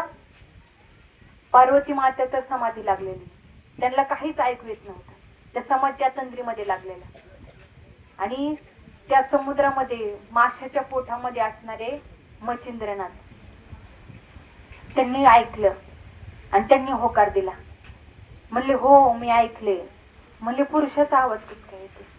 मी तर पार्वतीला सांगितलं आणि पुरुषाचा आवाज येतो. महादेवान क्रोधायमान झाले आणि त्यांनी पाहिलं. म्हणले हे माशाच्या पोटामध्ये असणारे मच्छिंद्रनाथ यांनी काय केले, हे ऐकले. त्यांनी त्रिशूळ उचलला आणि महाग धावा पळायला लागले. त्रिशूळ मारला त्यांचं, तेव्हापासून कान एक तुटला, कानफड्या संप्रदायात तिथनं चालू झाला. म्हणजे मच्छिंद्रनाथाला दिलं, चोरून ऐकलं. म्हणले चोरून ऐकले, पण काय आत्ता तुला फलरूप होणार नाही, पण तुला जन्म घ्यावा लागेल. नवनाथांच्या रूपामध्ये मच्छिंद्रनाथांचा जन्म झाला आणि त्यावेळेस तुझं हे ज्ञान फलद्रूप होईल. मच्छिंद्रनाथांना ते मिळालं होतं चोरून. ते ज्ञान जर चोरून जरी ऐकलं ना, तरी सुद्धा फलद्रूप होत नाही. ते गुरुच्या मुखातनच यावं लागतं, गुरूंच्या कृपेनेच ते फलद्रूप होत असते. जेव्हा मच्छिंद्रनाथांना ते दिलं, पार्वतीला जे दिलं, मच्छिंद्रनाथांनीच तेच पुढं ज्ञानेश्वर महाराजांपर्यंत आलं. मच्छिंद्रनाथाने पुढे आदिनाथ गुरु सकळ सिद्धांचा, मच्छिंद्र तयाचा मुख्य शिष्य. मच्छिंद्राने बोध गोरक्षाचे केला, गोरक्ष बोलला गहिनी प्रथा. गहिनी प्रसादे निवृत्ती दातार, ज्ञान देवा सार जोजविले. तेच कुणाला दिले? ज्ञानदेवांना दिले. ज्ञानेश्वर महाराजांना तेच ज्ञान दिलं आणि तेच बाळूमामांना मिळालं होतं. तेच आपल्याला मिळालं पाहिजे. ते ज्ञान आपल्याला मिळवायचे. ते ज्ञान मिळवण्यासाठी इथं आले. सांगतात मुमुक्षत्व. आपण पाहिलं इथं आल्यानंतर मुमुक्षत्व निर्माण होणं दुर्लभ आहे. मोक्षाची इच्छा होणं. मोक्षाची इच्छा जरी झाली तरी पुढची तिसरी गोष्ट संतांची भेट होणं दुर्मिळ. संत, खरे संत जीवनामध्ये येणं दुर्मिळ. खरे संत कोणते? खरे संत म्हणजे ओळखायचे कसे खरे संत? म्हणजे आमच्यासारखे, म्हणले आता कित्येक महाराज, आमच्यासारखे महाराज वगैरेच आहेत. म्हणले मग संत कसे ओळखायचे? म्हणले भुवा बाजीनं शिखर गाठलं, खऱ्या संतांना मागं टाकलं. खरे संत आता आहेत पण त्यांना ओळखण्याची दृष्टी पाहिजे. संत ओळखायचे कसे? मला नामदेव महाराजांना एका भक्तांनी विचारलं, एका साधकांनी विचारलं, म्हणले संतांनी तुम्ही सांगितलं संतांना ओळखायचं, मग संतांना ओळखायचं कसं? संतांना आम्हाला जर खरे संत कसे कळायचे? संत कसे कळायचे? मग त्यावेळेस नामदेव महाराज म्हणतात, तेची संत तेची संत, ज्यांचा हेत विठ्ठल नेनती काही टाणाटोना, नामस्मरणा वाचून. संत कुणाला म्हणायचं? जे नामस्मरणाशिवाय दुसरं काहीच सांगत नाही. सांगत नाही तुम्ही हातामध्ये दोरी बांधा, हातामध्ये गंडा दोरा बांधा, मग तुम्हाला तुमच्या मुलीला मुलगा होईल, तुमच्या बोरला पाणी लागल, हातामध्ये गंडा दोरा बांधा. हे सांगणारे संत नसतात. संत दुसरं काही, संत नामस्मरण करण्यासाठी सांगतात. संत दुसरं काही सांगत नाहीत. ते संत खरे. मग संत मिळून सुद्धा ओळखणं दुर्मिळ आहे. संत ओळखले, संतांची जरी ओळखता आली आपल्याला, तरी पुढे सांगतात त्यांच्याकडनं ते ब्रह्मनाम, ते नाम आत्मबोध मिळणं दुर्लभ आहे. संत भेटतील पण त्यांच्याकडनं मिळणार आत्मबोध मिळणं दुर्लभ आहे. म्हणले संत भेटणं किती दुर्मिळ आहे सांगतात.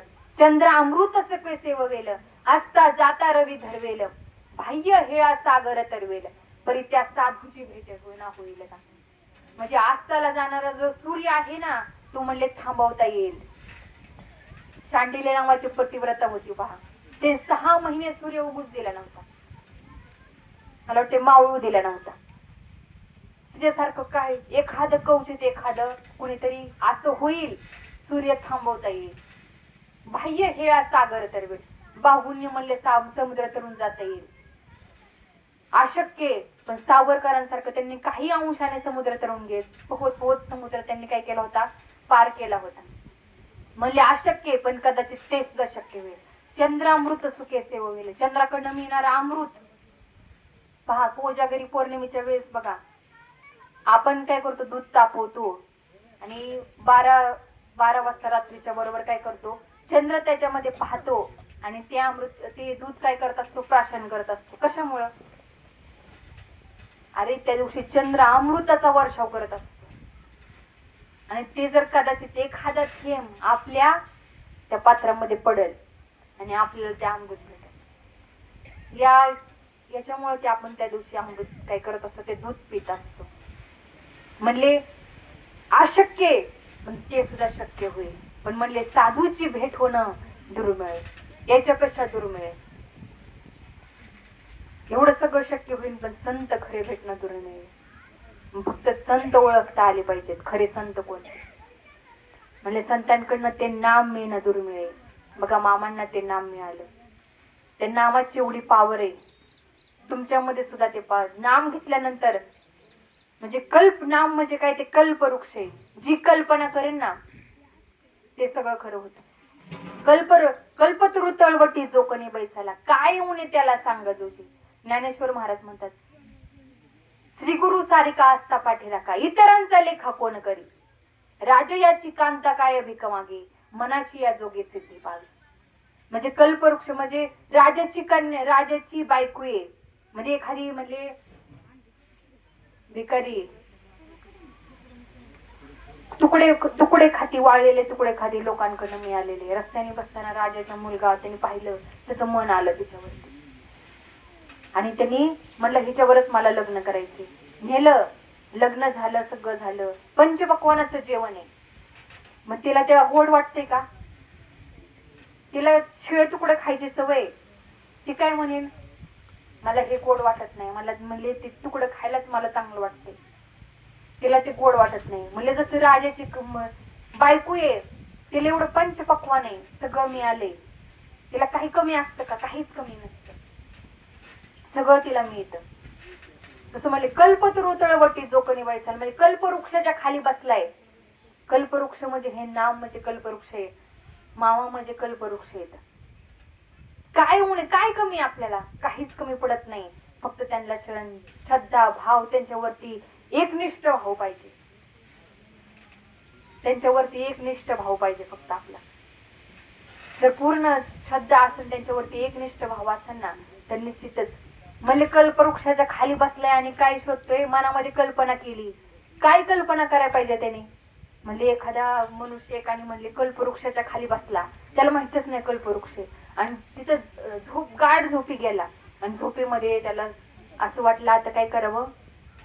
म्हणले लय भूक, आता भूक लागली. म्हणले गुलाबजाम खाऊ वाटते. कल्पवृक्षाच्या झाडाखाली बसला. जशी कल्पना केली ती पूर्ण होती ना. म्हणलं गुलाबजाम खाऊ वाटतेत आता. लगेच समोर गुलाबजाम प्रकट झाले. म्हणले आता बासुंदी पुरी मस्त म्हणजे खाऊ वाटती. लगेच बासुंदी पुरी प्रकट झाली. म्हणले कसं काय आली ही सगळं एवढं? म्हणजे एवढं मला खाऊ मनामध्ये जसं वाटते तसं लगेच आलं म्हणले समोर. म्हणले आता जाऊ वरण भात खाऊ वाटते. म्हणले वरण भात लगेच प्रकट झाला. म्हणले आता कसं काय? आता म्हणले कसं काय समोर प्रकट होते अचानक? म्हणले इथं भूत बीत आहे का काय? म्हणल्याबरोबर भूत प्रकट झालं ना. कल्पवृक्षाच्या खाली बसलोय, जसं मनामध्ये इच्छा येऊन ती प्रगट होती या, तसंच हे कल्पवृक्ष आहेत. मामा म्हणजे कल्पवृक्ष. जी मनामध्ये इच्छा येईल ती पूर्ण होईल. म्हणून मनामध्ये कधीच वाईट विचार आणायचा नाही, कुणाचं वाईट कधीच चित्तायचं नाही. जर मनामध्ये आपण म्हणत असं नाही एखादं कुणाचं वाईट व्हावं, जर मनामध्ये इच्छा आणत असेल तर दोष आपल्याला लागतो, पाप आपल्या माथी बसत असते. भांडताना जरी आपण एखाद्या बरं भांडणं करतो, एखाद्याला शिवी दिली, कारण की त्यांच्यामध्ये त्यांच्या सहवासामध्ये आल्यानंतर सुद्धा आपल्यामध्ये सामर्थ्य प्राप्त होतं. मनन ते खरं होतं. जर खरा एकनिष्ठ भक्त असेल ना, जे मनन ते खरं होतं. आणि एखादं भांडण करताना एखाद्याला शिवी दिली, ते जर खरं त्याचं तसंच झालं ना, तर त्याचं पाप आपल्याला लागतं. म्हणून कुणाचं कधीच कुणाला वाईट मानायचं नाही. मनामध्ये कुणाविषयी अजिबात वाईट विचार करायचा नाही. आधी पाहायचं आपण कसे येतं. दुसऱ्यांमध्ये वाईट दिसते म्हणजे ते आपल्यामध्ये आधी आहे म्हणून दुसऱ्यामध्ये दिसते. म्हणजे जसं डोळ्यामध्ये एखाद्याच्या डोळ्यामध्ये मुसळ असन, आपल्या डोळ्यामधलं मुसळ दिसत नाही, पण दुसऱ्याच्या डोळ्यामधलं पुसळ दिसत. आपल्यामध्ये म्हणले श्रीकृष्णांनी म्हणले कौरवांनी सांगितलं, म्हणले तुम्ही जास्त पांडवांकडेच जास्त लक्ष देता, म्हणले आमच्याकडे लक्षच देत नाही तुम्ही. पांडवांचे सुद्धा मामा होते आणि कौरवांचे सुद्धा मामाच आहेत. म्हणले तुम्ही त्यांच्याकडेच जास्त लक्ष देता, आमच्याकडे लक्षच देत नाही. कृष्णाने सांगितलं, म्हणले काय कर, मला वाटते कौरवांना सांगितलं, काय कर तू कर, तुम्ही जावं म्हणले इकडे सर्व साधू संत जमा झालेले आहेत. बरेच साधू संत जमलेले आहेत. काय चाललं होतं, यज्ञ चालला होता. साधू संत सर्व जमा झाले होते. आणि कौरवांना सांगितलं, काय करा तुम्ही, म्हणले तुमच्याकडे तुम्हाला वाटतं ना मी तुमच्याकडे यावं, म्हणले एकच काम करा, इथं जेवढे काही सगळे बसलेत ना, हे ऋषी सगळे आहेत, यज्ञ चालू आहे, याच्यामधले एक म्हणले वाईट मनुष्य काय करा, चांगला मनुष्य याच्यामधलं शोधून आणा. एखादा चांगला मनुष्य याच्यामधला शोधून आणा. आता कौरव निघाले, सगळीकडे पाहिलं, म्हणजे याच्यामधलं कोणीच चांगलं दिसत नाही. यज्ञ चालू, सगळेजण हजारो मनुष्य, हजारो ऋषी मुनी जमा झालेले. तर सगळ्यांकडे पाहिलं, म्हणले याच्यामधलं आम्हाला चांगला कोणी दिसतच नाही. म्हणले आता तुम्ही काय करा, एका इथं बाजूला थांबा. आता पांडवांना सांगितलं, म्हणले काय करा, जावा म्हणले एखादा वाईट मनुष्य आहे ना, हे सगळं यज्ञ चालू, याच्यामधला वाईट मनुष्य तुम्ही काय करा, शोधून आणा. पांडव गेले, म्हणले आम्हाला याच्यामधलं वाईट कोणी दिसतच नाही, सगळे चांगलेच दिसतात. सगळे काय चांगलेच दिसतात. कौरवांना काय सांगितलं होतं, चांगला मनुष्य शोधून आणा. आणि पांडवांना काय सांगितलं, वाईट मनुष्य शोधून आणा. पांडवांना कोणी वाईटच दिसलं नाही आणि कौरवांना कोणी चांगलं दिसलं नाही. म्हणजे काय, जशी दृष्टी तशी सृष्टी. कौरवांच्या डोक्यामध्ये काय होतं, पाप होतं. ते सगळ्यांमध्ये दोष पाहत होते, त्यांच्यामध्ये दोष होता म्हणून सगळ्यांना ते दोषीच बघत होते. पण पांडव चांगले होते, त्याच्यामुळे त्यांना सगळे चांगले दिसत होते. म्हणजे सांगायचे काय, की जर बाकीच्यांमध्ये आपल्याला दोष दिसत असेल, सगळे वाईट दिसत असतील ना, तर म्हणायचं आपल्यामध्ये ते आहेत, आपण तसेच म्हणून आपल्याला बाकीचं तसं दिसतंय.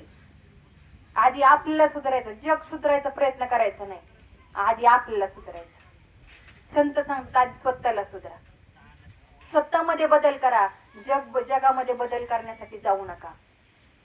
आपल्यामध्ये जे बदल झाला, जग आपोआप बदलतं. जशी आपली दृष्टी होती तशी सृष्टी होत असते. म्हणून आधी आपल्यामध्ये बदल करायचा. म्हणून मामा सांगतात ना, सगळ्यांमध्ये देव पाहायचा, मुक्या प्राण्यांची सेवा करा सांगायची. सगळ्यांच्या मध्ये सुद्धा देव आहे, त्यांना मुक्या प्राण्यांमध्ये सगळ्यांमध्ये देव दिसला. आपल्याला दिसतो, आपल्याला दिसतात का? आपल्याला दिसतात का सगळ्यांमध्ये मामा आहेत का नाही? सगळ्यांमध्ये मामा आहेत ना, आणि आपल्याला दिसत नाहीत. आपल्याला तेच पाहिजे, सगळ्यांमध्ये असणारे मामा पाहिजे. पहा, त्यांच्या नित्य सहवासाने आपण पाहिल्या, सगळ्यांनी ऐकलं असेल, जंगलामध्ये मेंढ्या चारण्यासाठी गेले, मुक्कामाला रात्र झाली म्हणून मुक्कामाला थांबले. चोरट्यांनी घेरलं, पाहिलं, म्हणले खूप मेंढ्या दिसतात, म्हणले एखादं जगतून काय करू, आणू म्हणले चोरून. निघाले, चोरांनी काय केलं, जसं त्या ठिकाणी गेले, मेंढ्यांना जसा हात लावला तशी त्यांची काय गेली, दृष्टी गेली. त्यांना काहीच दिसताना. मामांनी असं लांबनच पाहिलं, म्हणले इकडे सैरा वैरा धावते, त्यांना काहीतरी झाले. मामांनी दिव्य दृष्टीने पाहिलं, म्हणले ह्यांना डोळे, हे चोरी करण्यासाठी आले होते आणि ह्यांचे डोळे गेले. मामांनी त्यांना स्पर्श केला, भंडारा लावला आणि स्पर्श केला. त्याबरोबर काय झालं, त्यांची दृष्टी परत आली. सांगितलं, म्हणले चोरी करणं पाप आहे, याच्यामधनं काय भलं होणार आहे, म्हणले चोरी करून चोरी करून मिळणारे पैशातनं म्हणले काय सुख भेटणार आहे, हे दुःखच वाटेल. त्याच्यामधनं मिळणारं सुख म्हणले पुढे जाऊन तुम्हाला खूप मोठं दुःख देणार आहे.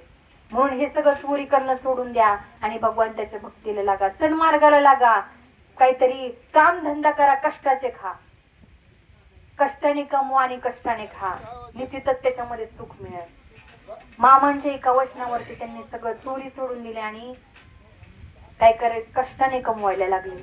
कारण की संतांच्या बोलण्यावर, त्यांच्या शब्दामध्ये सुद्धा पावर असते. ते जे बोलतात ना, आपल्याला त्यांच्या प्रत्येक शब्दामध्ये पावर आहे. ते जसे म्हणतील तसं खरं होतं.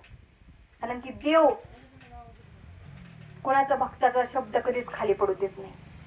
भक्ताला जर वाटलं ना, आपल्या जरी मनामध्ये आपण मामांचे खरे निस्सिम भक्त असेल ना, तर आपल्या मनामध्ये इच्छा आली ना की नाही, याला सुद्धा मामांच्या मंदिरामध्ये, ह्याला सुद्धा मामांच्या भक्तीला लागवायचं, याला हा सुद्धा तिथपर्यंत आला पाहिजे, किती वाया गेलाय मनुष्य, ह्याला सुद्धा तिथपर्यंत मामांच्या मंदिरापर्यंत न्यायचे, ह्याला मामांच्या भक्तीला लावायचे.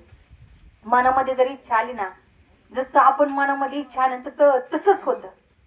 जर खरंच निस्सिम भक्त असेल, तर मामांवरती श्रद्धा असेल, त्यांच्यावरती भाव असेल ना, तर जसं आपल्या मनामध्ये येईल तसं होतं, पूर्ण होतं. कित्येक जणांना अनुभव असेल, पहा, बऱ्याच जणांना आपल्यापैकी अनुभव असेल, आपण जसं म्हणून तसं होते का? कारण की ती मामांची सुद्धा पावर आहे. आपण त्यांचे एकनिष्ठतेने भक्ती जर करत असेल, त्यांच्यावरती जर भाव श्रद्धा असेल ना, तर निश्चित आपण म्हणून तसं होतं. म्हणून फक्त एकच करायचंय, मामांनी जे घेतलं ना ते आपल्या जीवनामध्ये आलं पाहिजे, तरच या ठिकाणी ह्या जन्ममरणाच्या फेऱ्यातनं मुक्त होऊ शकतो, आपल्याला मोक्ष मिळू शकतो. म्हणून ते आपल्याला घेण्यासाठी आपण हा जन्म मिळालाय, हा मनुष्य जन्म मिळालाय ना, ते मिळवण्यासाठी.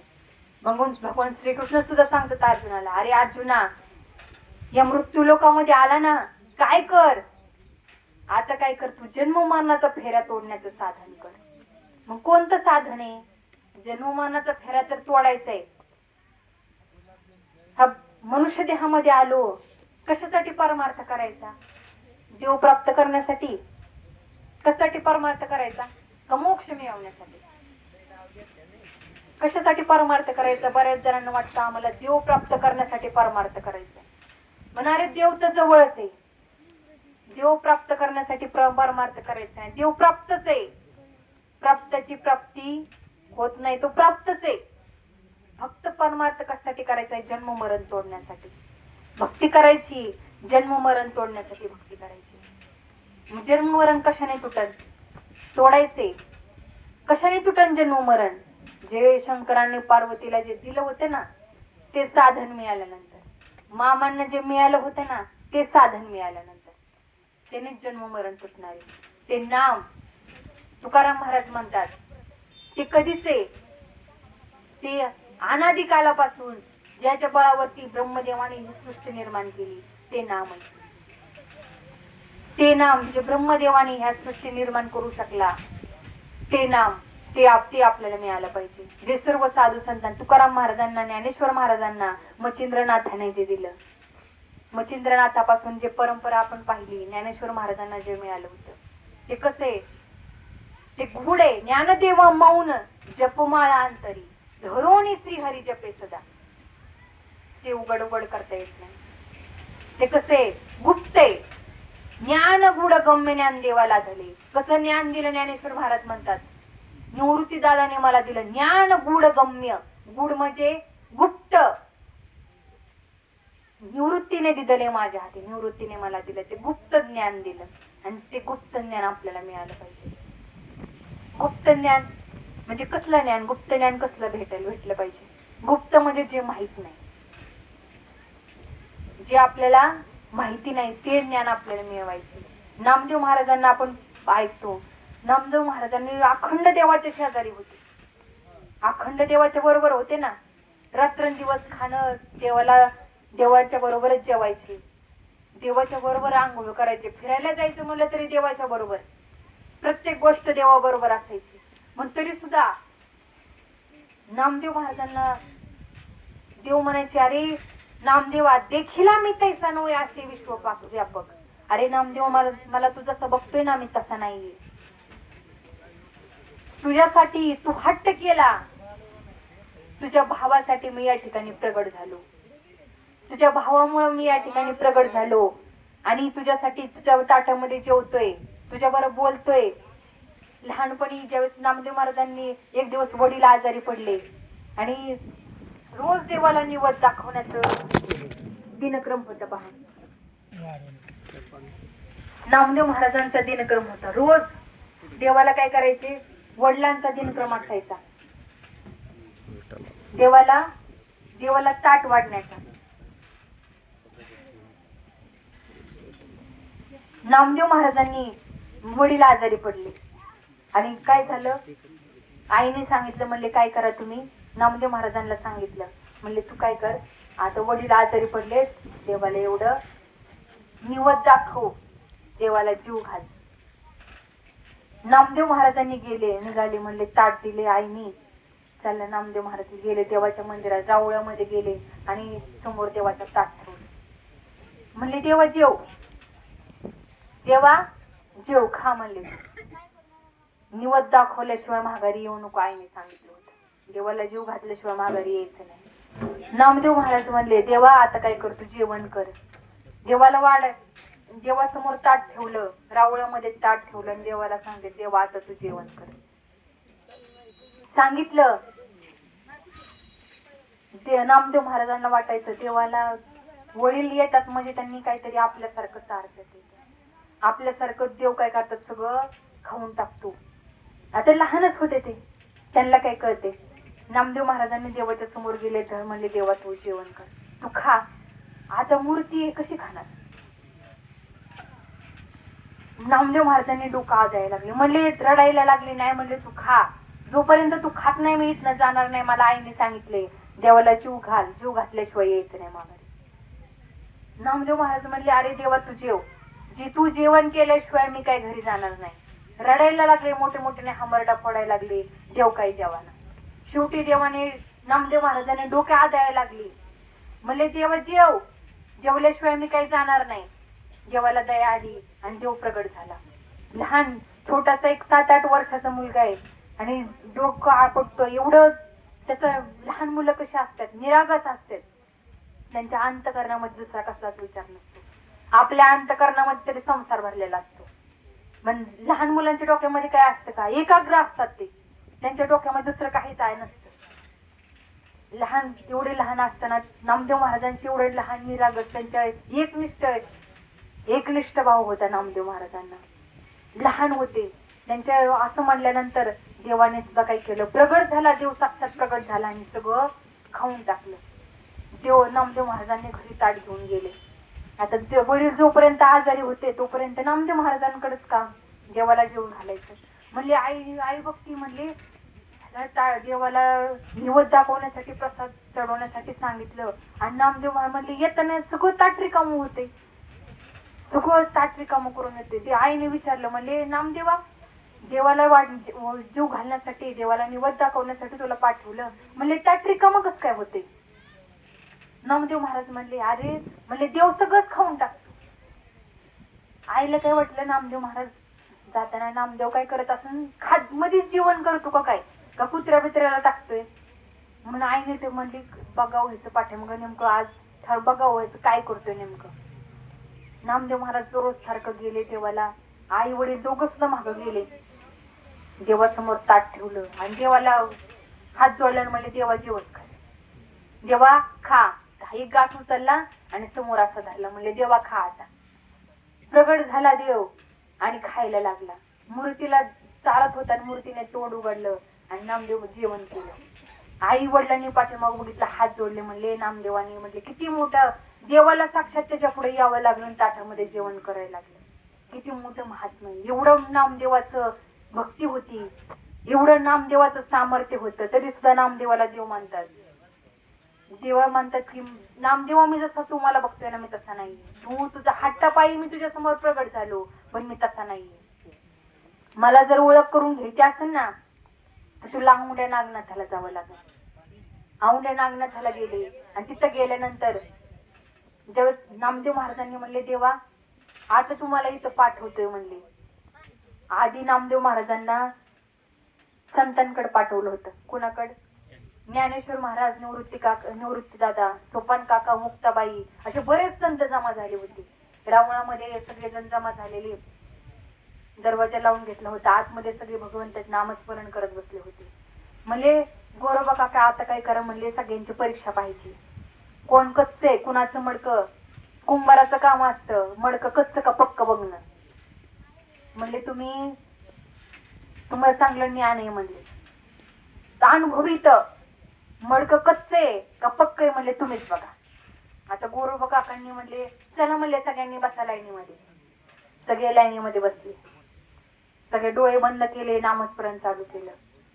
एक थापटणं घेतलं आणि पहिलं नामदेवांच्या डोक्यावरती थापटणं मारल्याबरोबर डोळ्यातनं अश्रू यायला लागले. घळाघळा डोळ्यातनं पाणी आलं. म्हणले हे मडकं पक्क आहे. म्हणले पुढे गेले मुक्ताबाईच्या डोक्यावरती. म्हणले हिचं सुद्धा मडकं पक्क आहे. पुढे गेले निवृत्ती दादा, सोपान काका, सगळे संत मानती आई जमा झाले. सगळे संत जमा झाले. सगळ्यांचं डोक्यावरती मडक, सगळ्यांच्या डोक्यावरती थापटणं मारलं. सगळ्यांचं पाहिलं. म्हणले सगळ्यांचं मडकं पक्क आहे. आता म्हणले चला म्हणले फटीतनच बघितलं. म्हणले कोणतरी बघते. दरवाजा उघडला. म्हणले नामदेव महाराज. म्हणले या या या बसा बसा. म्हणले नामदेव महाराज आलेत. सगळ्यांनी पाया पडले. म्हणले बसा नामदेव महाराज. म्हणले सगळ्यांचं मडकं कच्चंय का पक्क आहे बघायचं चालले. म्हणले बसा म्हणले तुम्ही पण. नामदेव महाराजांचा आता म्हणले माझ्या जोबरच देव चालतोय, बोलतोय, माझ्या ताटामध्ये जेवतोय, माझं मडकं निश्चितच पक्का असणार. नामदेव महाराज बसा म्हणले. बसले. नामदेव महाराजांच्या डोक्यावरती थापटणं जसं मारलं तसं डोकं चोळायला लागले, रडायला लागले, मोठ्या मोठ्याने वरडायला लागले. तसेच पळ काढली रावळामध्ये. देवाजवळ जाऊन म्हणायला लागले अरे देवा मी त्या साधू संतांकडे जाणार नाही. म्हणजे त्यांच्याकडे मी अजिबात जात नसतो, मला त्यांच्याकडे पाठवायचं नाही. म्हणजे माझ्या डोक्यावरती त्यांनी थापटणं मारलं, डोक्यावरती लाकूड मारलं, किती दुखलं म्हणले मला. ना गोरोबा काकांनी सांगितलं म्हणले हे मडकं कच्च आहे. म्हणले मला कच्च मानतात. माझ्या डोक्यावरती थापटणं मारलं आणि मला कच्च मानतात. नामदेव महाराजांना राग आला. नामदेव महाराज रावळामध्ये देवाकडे गेले. म्हणले मी त्यांच्याकडे परत जात नसतो. देवानी ओळखलं. म्हणले आता काय झालं. म्हणले या डॉक्टरांकडे पाठवलं पण डॉक्टरांकडे विश्वास नाही डॉक्टरांवरती. मग डॉक्टरांकडे पाठवलं, आजार बरा करण्यासाठी पाठवलं, पण डॉक्टरांवर विश्वासच नाही. आजार होईल का बरा. डॉक्टरांनी काही सांगितलं, औषध दिलं, पण डॉक्टरांवर विश्वासच नाही. त्याचा काही परिणामच होणार नाही. विश्वास नाही म्हणल्यानंतर आपण गोळी घेऊ का डॉक्टरांवर विश्वास नसल्यावरती? नाही घेणार गोळी. म्हणले ह्या डॉक्टरांवरती विश्वास नाही. म्हणजे डॉक्टर बदलावं लागेल. नामदेव महाराजांचा डॉक्टर बदलावं लागेल. देवाने डॉक्टर बदलला. चल म्हणले तू काय कर आता. म्हणले नाही पाठवत तुला आता तिथं काही पाठवत नाही. म्हणले तू काय कर औंढ्या नागनाथाला जा. म्हणले देवाने एक दिवशी असंच बसले. म्हणले नामदेवा औंढ्या नागनाथाला जा. आता शेवटच म्हणले आता तुला परत कुठं पाठवत नाही. औंढ्या नागनाथाला जा म्हणले. तिथं विश्वेश्वराचं मंदिर आहे तिथं जा म्हणले तू. तिथे एक संत आहेत म्हणले, त्यांच्याकडे तेवढं जा म्हणले. नामदेव महाराज म्हणले बरं आता शेवटचं, मी परत कुठं जात नसते. नामदेव महाराज निघाले, औंढ्या नागनाथाला गेले, विश्वासराच्या मंदिरामध्ये गेले आणि पाहिलं म्हणले देवाने मला पाठवले म्हणले, इथे एक संत आहेत मंदिरामध्ये असतात. गेले, नामदेव महाराजांनी पाहिलं विसोबा खेचर त्या महादेवाच्या पिंडीवरती पाय ठेवून बसले होते. त्यांनी पाय ठेवला होता, असे झोपले होते, पिंडीवरती पाय होता. नामदेव महाराजांनी पाहिलं, अरे म्हणले देवाच्या डोक्यावर पाय ठेवलाय, देवाच्या डोक्यावर पाय ठेवलाय आणि देवाने मला असल्या माणसाकडे पाठवले म्हणले, जरा देवावरती भक्तीच नाही म्हणले, देवाला एवढंही करतोय, देवाच्या डोक्यावरती पाय ठेवलाय. जसं म्हणल्याबरोबर नामदेव महाराज विसोबा खेचरांनी ऐकलं. म्हणजे नामदेव महाराज आले, ते पण अंतर्ज्ञानी होते. म्हणजे विसोबा खेचरांनी बघितलं, म्हणजे नामदेव महाराज आले. म्हणले या म्हणले अरे तुम्ही असं काय करते, म्हणले अशी कशी तुमची देवावरती, देवाच्या डोक्यावरती तुम्ही पाय ठेवलाय, काय वाटतं का नाही म्हणले तुम्हाला, देवाच्या पिंडीवरती पाय ठेवलाय. विसोबा खेचर म्हणायला लागले, अरे नामदेवा काय झाले, माझ्या पायाला रक्त येते, पू झालाय पायामध्ये. विसोबा खेचर कोण, विसोबा चाटे.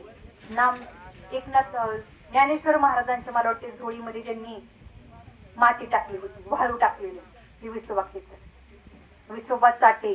आणि नामदेव ज्ञानेश्वर महाराजांनी ज्यावेळेस शरण आले, ज्यावेळेस सगळे मुक्ताबाईला मांडे खाण्याची इच्छा झाली होती, मांडे खाण्याची इच्छा झाली म्हणले, सगळ्यांकडनं शिदा मागून आणण्यासाठी गेले.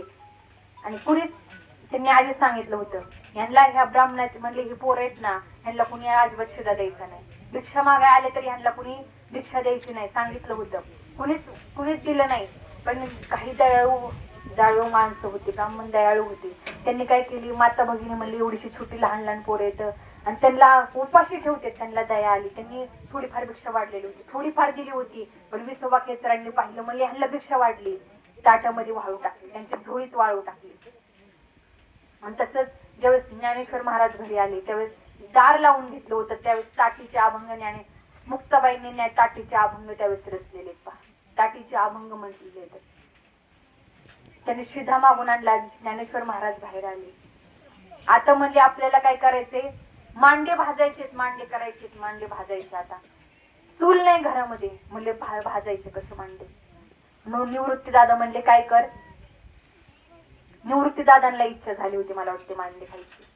ज्ञानेश्वर महाराजांनी म्हणले काय कर, माझ्या पाठीवरती मांडे भाज म्हणले. ज्ञानेश्वर महाराज खाली वाकले आणि त्यांच्या पाठीवरती मुक्ताबाईने मांडे करून मांडे भाजले. आणि विसोबा खेचरांनी 2-3 ब्राह्मण घेऊन बरोबर आले. म्हणले आता बघतो मी कस काय मांडे काढतात, कस काय करते, चूल नाही काय नाही यांच्याकडे, म्हणले कस काय मांडे भाजतो तेच बघतो मी. त्यांची छोटीशी कुटी होती, त्याच्यामधनं दारामधनं खिडकीमधनं डोकून पाहिलं. छोटच त्यावेळेस घराला काही छोटच असायचं, छपराचं घर आणि छोटीच खिडकी असायची. आणि त्याच्यामधनं डोकून पाहिलं, म्हणले चूल नाही काय नाही, म्हणले मांडे कसे भाजले ते. मुक्ताबाईने बघितलं, मुक्ताबाई मांडे थापती, ज्ञानेश्वर महाराजांच्या पाठीवरती मांडे भाजायचं चालले, मांडे भाजायचं चालले. त्यावेळेस ज्ञानेश्वर महाराजांनी विसोबा खेचरांनी त्यांना शरण आले. म्हणले निश्चितच काहीतरी दिव्य महात्म्य येतं. शरण आली आणि त्यावेळेस त्यांना म्हणले खेचरासारखं, म्हणले काय चाललंय तुझं. त्यावेळेस त्यांना खेचर नाव पडलं विसोबा खेचरांनी. तेच नामदेव महाराज त्यांना शरण गेले. आणि नामदेव महाराज शरण गेल्यानंतर त्यांना नामदेव महाराजांना विसोबा खेचरांनी जिथं म्हणले माझं पाय उचलून ठेव, जिथं पाय ठेवल तिथं पिंड प्रगट व्हायची. असे 5 ठिकाणी त्या ठिकाणी पिंड प्रगट झाली. नामदेव महाराजांना कळालं की देवाने आपल्याला ह्या कोणतरी थोर महात्मा शरण गेले आणि विसोबा खेचरांनी त्यांना ते ज्ञान दिलं. नामदेव महाराज म्हणतात की नाम म्हणे देव देही दाखविला, उपकार केला खेचराने, माझ्यावरती उपकार केला आणि माझ्या देहामध्ये असणारा देव मला दाखवला. बघा नामदेव महाराजांना सुद्धा त्याच्या आतमध्ये असणाऱ्या देवाची ओळख नव्हती. बाहेर देव पाहत होते पण आतमधल्या देवाची ओळख नव्हती. म्हणून आपल्या सर्वांना सुद्धा आतमधल्या देवाची ओळख करून घ्यायची आधी. या आतमधल्या देवाला शोधायचे. जे मामांनी केलं ना, मामांनी सुद्धा आतमधला देव पाहिला, सर्वांमध्ये ते देवच पाहत होते. म्हणून ते म्हणतात की जे सर्वत्र सर्वत्र भरलेला आहे, सर्वांच्या देहामध्ये आहे, सर्वत्र पण आहे आणि विशेष रूपाने आपल्या देहामध्ये आहे. ज्याचा केल्यानंतर जे केल्यानंतर कोणताही प्रकारचा घात होत नाही. हे संसार केल्यानंतर हे केल्यानंतर पाठीमाग परत कर्म शिल्लक होते. आपण श्वास घेतोय ना, हे सुद्धा आपलं कर्मच आहे. जीवन करतोय हे सुद्धा कर्मच आहे. आपण चालतोय, प्रत्येक गोष्ट करतोय ती सुद्धा आपलं कर्मच आहे. पण ते सांगतात नामस्मरण केल्यानंतर, ते केल्यानंतर कसल्याही प्रकारचा घात होत नाही. सगळं ब्रह्मार्पण होत असतं, सगळं देवाला अर्पण होत असतं. जर आपल्याला वाटतं ना आपलं परत माघारी यायचं नाही, तर मोक्ष मिळवायचंय, कर्म भोगण्यासाठी आपल्याला परत माघारी यायचं नसेल ना, तर देवाचं नाम घ्यावं लागेल. ते जर नाम घेतलं ना तर काहीच शिल्लक राहत नाही, सगळं भगवंताला अर्पण होतं. प्रत्येक पावलाबरोबर भगवंताचं नाम घेतल्यानंतर सांगतात नाम घेता वाट चाली यज्ञ पावला पावली. नाम घेतल्यानंतर वाट जर चालत असेल तर यज्ञ केल्याचं फळ भेटत असतं. पण ते नाम जीवनामध्ये आलं पाहिजे, जे मामांना जे मिळालं होतं. ते विश्वात्मक तू पाही चैतन्य, ते सर्व विश्वामध्ये भरलेलं ते चैतन्य, त्याचीच तू भक्ती कर. तेच चैतन्याची आपल्याला ओळख करून घ्यायची, तेच चैतन्य या ठिकाणी प्राप्त करून घ्यायचे. असंच काय सांगतात, कृष्णाने अर्जुनाला उपदेश केला, म्हणजे आपल्या सर्वांना सांगितले ते चैतन्याची आपल्याला भक्ती करायची. या ठिकाणी मृत्यू लोकामध्ये आलोय ना, हा देह मिळालाय, आपल्याला समजतंय खरं काय खोटं काय, पाप पुण्य सगळं, खारट आंबट तिखट सगळं आपल्याला समजते. पण पशु पक्ष्यांना ते समजत नाही, ते योनींमध्ये ते समजत नाही. इतर योनींच्या ठाई हा तो विचारच नाही, त्यांना कळत नाही. पण आपल्याला कळते, म्हणून आपल्याला विशेष ज्ञान दिले, आपल्याला बुद्धी दिली. त्याचा वापर योग्य ठिकाणी करायचा, योग्य ठिकाणी आपल्या बुद्धीचा वापर करायचा. म्हणून पहा, मामांना ते मिळालं, मामांच्या जे जे त्याच्यामध्ये आले, जे जे संगतीमध्ये आले, त्यांचा निश्चित उद्धार झाला. मामाने कित्येक जणांना ते ज्ञान दिलेलं सुद्धा आहे. आपण फक्त पाहायचंय, आपल्याला जे मिळालं, आपल्याला जर मिळालं असेल तर तो खरा भाग्यवान आहे. नसेल मिळालं तर आपण निश्चित एखादा साधू संतांना, एखाद्या ब्रह्मनिष्ठ असा दयाळू महात्म्याला शरण जावा आणि ते ज्ञान मिळवा. कारण की ते ज्ञान जोपर्यंत मिळत नाही ना, तोपर्यंत खरी मामांची भक्ती होत नाही. जेव्हा ते ज्ञान मिळेल ना, त्यावेळेस मामांना सुद्धा, त्यांना सुद्धा आनंद होईल. त्यांना सुद्धा ते आलेच होते कशासाठी, आपल्या सर्वांचा उद्धार करण्यासाठी. आणि मामा ज्यावेळेस आपल्याला ते मिळेल ना, त्यावेळेस निश्चित त्यांना सुद्धा आनंद होणार आहे. मामाला निश्चित भक्ती केल्याचं फळ आपल्याला निश्चित मिळणार आहे. म्हणून ते जाणून घ्यायचे, ते ज्ञान आपल्याला मिळवायचे. म्हणून झालेली सेवा आहे ती मामांच्या चरणी, तसंच आपल्या मेंढे माऊलींच्या चरणी समर्पित करते. तुम्हा सर्व मायबापांच्या, सर्व ब्रह्मवेत्यांच्या चरणी समर्पित करून, ज्ञानेश्वर महाराज, निवृत्तीदादा, सोपान काका असतील, अखंड ब्रह्मांड नाईक पांडुरंग परमात्मा याच्या चरणी समर्पित करून, तसेच आमचे सद्गुरू असणारे सद्गुरुनाथ सच्चिदानंद श्रीपाद बाबा, रामदास बाबा, पांडुरंग दादा यांच्या चरणी समर्पित करून सेवेला या ठिकाणी पूर्णविराम. पुंडलिकावर्ती हरी विठ्ठल श्री ज्ञानदेव तुकाराम पंढरीनाथ भगवान की जय. माऊली ज्ञानेश्वर महाराज की जय. जगद्गुरु संत तुकाराम महाराज की जय. शांती ब्रह्म एकनाथ महाराज की जय. सद्गुरुनाथ सच्चिदानंद श्रीपाद बाबा की जय. सद्गुरुनाथ सच्चिदानंद रामदास बाबा की जय. सद्गुरुनाथ सच्चिदानंद पांडुरंग दादा की जय. अवधूत चिंतन श्री गुरुदेव दत्त गोपाल कृष्ण भगवान की जय. सब संतन की जय. संत सद्गुरु बाळमामा की जय. मेंढ्या माऊलीं की जय.